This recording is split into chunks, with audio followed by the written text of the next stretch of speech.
It's my pleasure tonight to welcome you all to our second annual TEDx event at the Mount. And we have, as Peter mentioned, a wonderful lineup of speakers from a diverse array of sectors and organizations, all of whom work on behalf of creating stronger communities and a better world. A belief in the human capacity to build a better world is at the heart of what universities do, and that's certainly true at the Mount.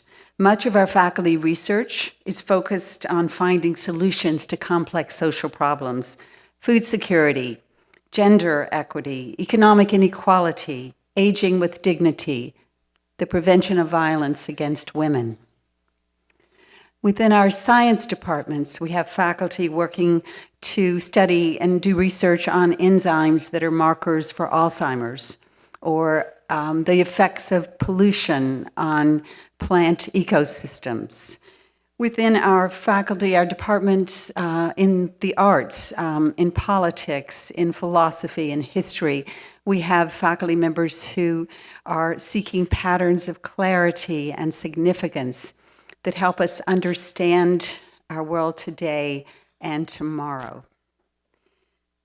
My own academic discipline is English literature, and I believe passionately in the power of fiction and poetry to awaken our minds to the commonality of human experience, and by doing so, to help us make choices that shape a better world. I'm very fond of quoting a poem by Lorna Crozier called How Things Get Started, which to me illustrates the life-changing insights that a poet can give us through her poetry. The poem is about an uptight monk, Brother Philip, who lives a narrow, repressed existence with his fellow monks in an abbey. One day, he discovers a little note pinned in his socks when they come back from the laundry. The note says simply, "I love your feet." According to the little hints that the poem gives us, no one has ever loved much of anything about Brother Philip in his past life.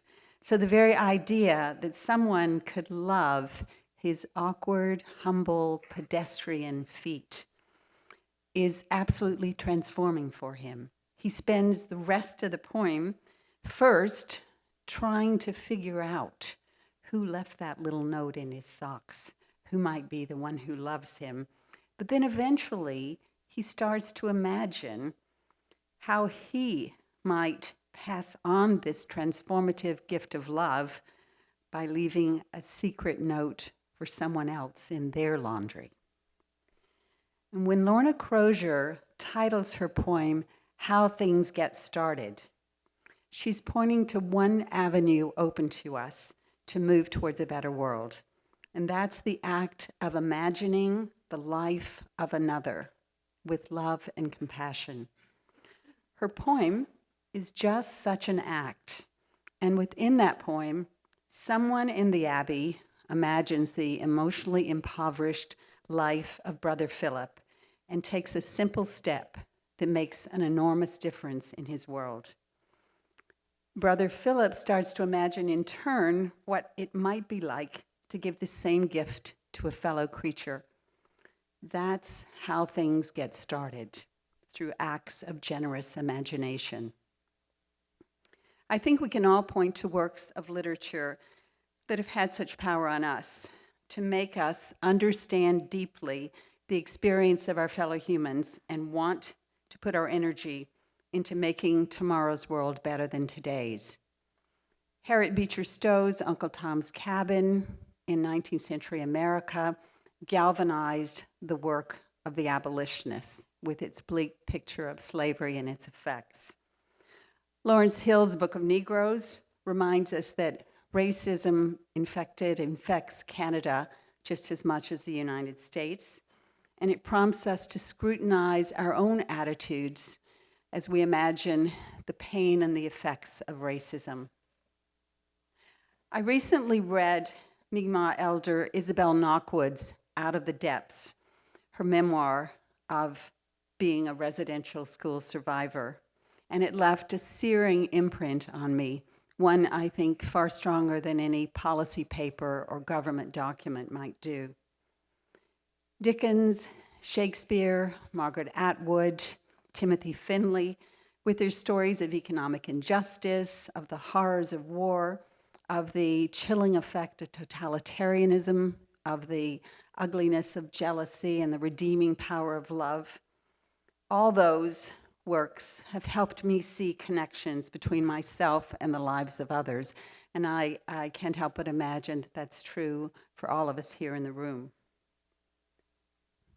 Those of us who work in universities have an extraordinary opportunity to participate and be witness to the expansion of our students' minds as they read, explore, discover, learn how things are and how they might be otherwise. It happens in classes, of course, as our students grapple with ideas and concepts in economics and mathematics and chemistry and child study, in business, and all the myriad subjects that they take in their university degree. It happens as they take on service learning projects, tutoring kids in Spryfield, helping out with the sponsorship and support of our refugee students here at the Mount, working in daycare centers for low-income children, spending time with the elderly in nursing homes.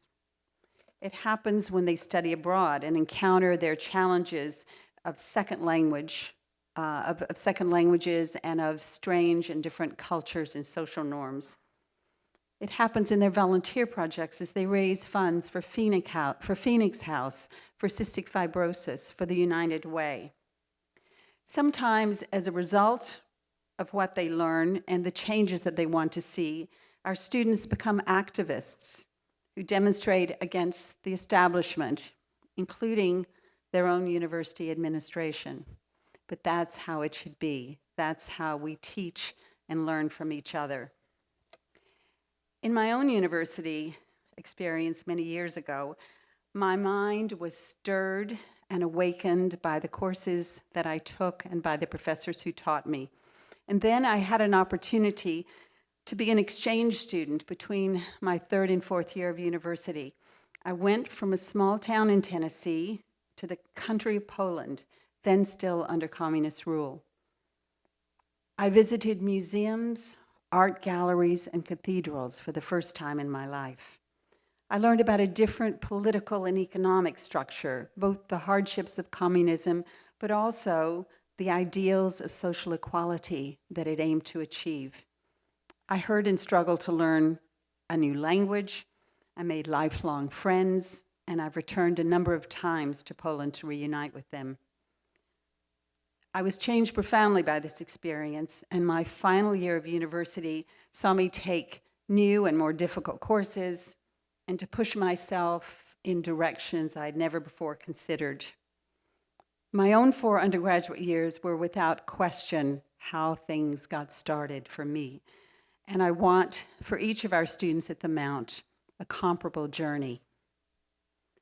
Our life's work, and it is the work of a whole life, is to think beyond the boundaries of our narrow selves, to seek to understand other lives and other worlds, to imagine other and better possibilities for the future of our world.